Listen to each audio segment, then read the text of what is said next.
The Republican Party of Texas convention is kicking off. It's May 22nd, 2024, and these are your headlines.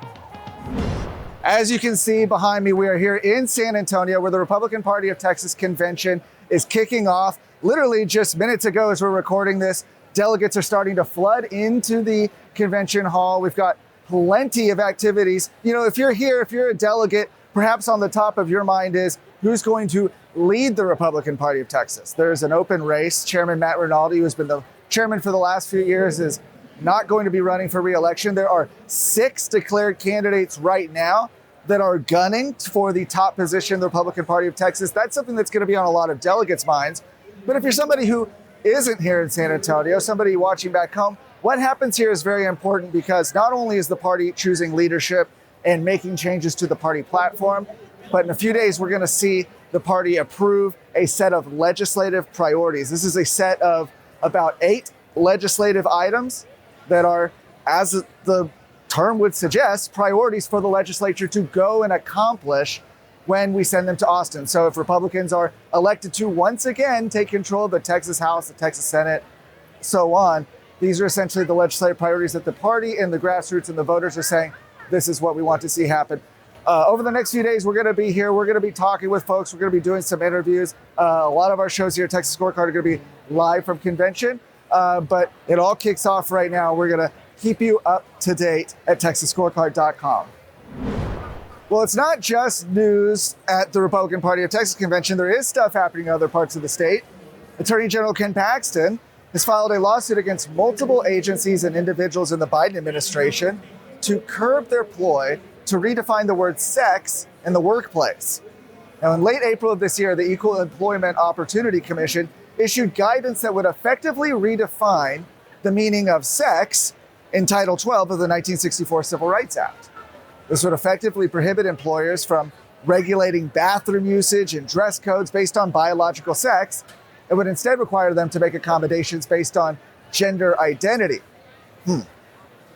However, back in the fall of 2022, the Equal Opportunity Employment Commission issued similar guidance that attempted to force Texas to allow bathroom, locker room, shower, and pronoun usage based on gender identity rather than biological sex. Now, Attorney General Paxton and Agricultural Commissioner Sid Miller successfully worked to defend the state of Texas from the implementation of the guidance from the Biden administration's efforts to redefine sex policies in the workplace. They were subsequently struck down by a district court in early October of that year. Now, Attorney General Paxton argues as he moves forward with this case that the current situation is strikingly similar. Are you worried about your kid's future? You should be. I'm Charles Blaine with Texas Tomorrow. This is a show where we're going to talk about the issues and the people that are pushing the policies that concern your family, your home, and your kids. Catch Texas Tomorrow every Thursday.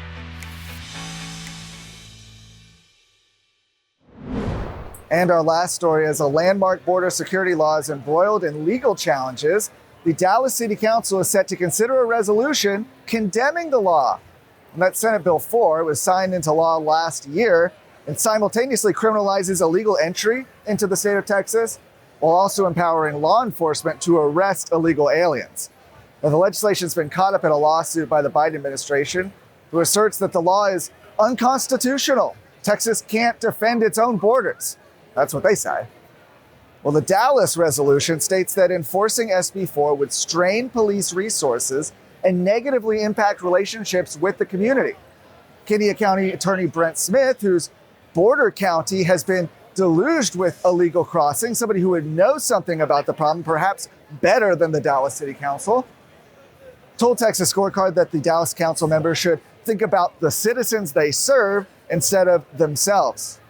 Now, City Council members in Dallas will discuss the resolution during their June 12th meeting.